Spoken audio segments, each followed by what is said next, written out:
नमस्कार दोस्तों, concept culture की दुनिया में आपका स्वागत है। आज हम देखने वाले हैं what is the difference between ownership, possession and custody. Sounds easy, but let's clear out the differences so that we don't get confused next time we are studying sale of goods act. Okay, so मैंने आज Indian contract act, sale of goods act और general legal provisions के हिसाब से एक छोटा सा differentiation लाया है जो आप चाहे तो अपने बुक में लिख के रख सकते हैं, बहुत काम आएगा। वन शॉट है कि आपको समझ में आ जाएगा व्हाट इज द डिफरेंस। सबसे पहले बात करते हैं ओनरशिप के बारे में, है ना। ओनरशिप क्या होती है? तो ओनरशिप का मतलब होता है legal right to possess goods, use them, enjoy them या dispose of with them as up because they become your property, as it's your property. ठीक है, मतलब फुल एंड कंप्लीट राइट मिल जाता है आपको गुड्स के ऊपर। जैसे से फॉर एग्जांपल आप बाजार में जाकर जब फोन परचेस करके ले आते हैं, कार परचेस कर लेते हैं, मोबाइल परचेस कर लेते हैं, anything that you purchase is yours, पूरा प्रॉपर्टी, पूरा राइट आपका। So you become the owner of the goods. Then comes position. Position में फिजिकल कंट्रोल या virtual control of the goods is transferred. Virtual यानी कि कंस्ट्रक्टिवली भी control transfer होता है। और होल्डिंग ऑफ गुड्स, जैसे अब आप कहेंगे कि सर वर्चुअली कैसे होता है या कंस्ट्रक्टिवली कैसे होता है, तो से फॉर एग्जांपल गुड्स मेरे हैं, मैंने अपने गोडाउन में रखे हैं, लेकिन गोडाउन की चाबी आपको दे दी, तो टेक्निकली भले वो मेरे गोडाउन में है लेकिन गोडाउन की चाबी आपके पास है, तो कंस्ट्रक्टिवली पोजीशन आपके पास चला गया। तो किसी भी तरह से जाए, बट यहां पर हम लोग टेम्पररी कंट्रोल पास ऑन करते हैं। ठीक है, एंड दिस मे और may not, like this will happen in such a way कि यहां पर आप ऐसा बोले कि गुड्स तो मेरी है, ओनरशिप मेरी है, लेकिन उसका पोजीशन आपके पास है। जैसे फॉर एग्जाम्पल आपने अपना फोन किसी दोस्त को दिया for a day to use, ठीक है, तो भाई तू यूज कर इसको, एक दिन बाद वापस दे देना। ठीक है, फिर आता है सर कस्टडी।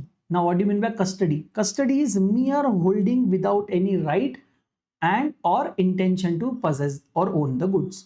मियर कस्टडी मतलब ये बहुत लिमिटेड एक्सेस है, और यहां पर ना ही आपके पास गुड्स की ओनरशिप है और ना ही पोजीशन।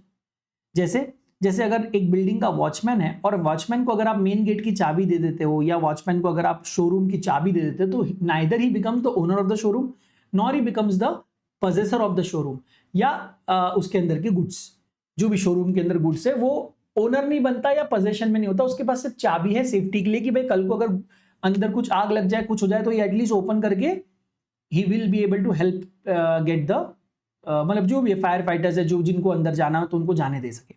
ठीक है, तो इसके पास सिर्फ कस्टडी है। आइए एक सिंपल एग्जांपल से तीनों का डिफरेंस समझ लेते हैं, जो मैं यूजुअली क्लासेस में भी देता हूं, तो एक बार उसको देख लेते हैं। मान लो आपने एक टू व्हीलर या एक बाइक परचेस करी, तो आप बन गए उस बाइक के ओनर।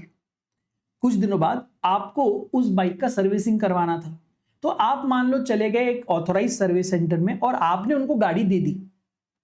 तो now you remain the owner of the goods, but the position is transfer to that service centre.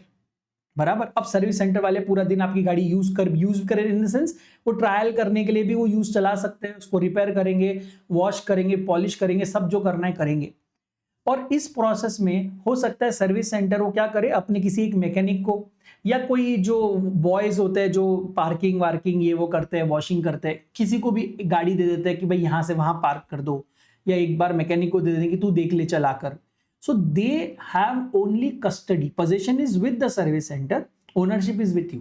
हमारे इस एग्जाम्पल में भी ऐसे हुआ है कि you remain the owner of the bike.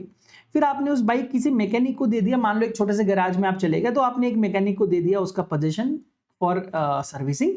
और उस गैराज वाले ने क्या किया, उसके पास एक आदमी था जो गैराज की सारी बाइक्स प्रॉपरली पार्क करता था बाहर जाकर।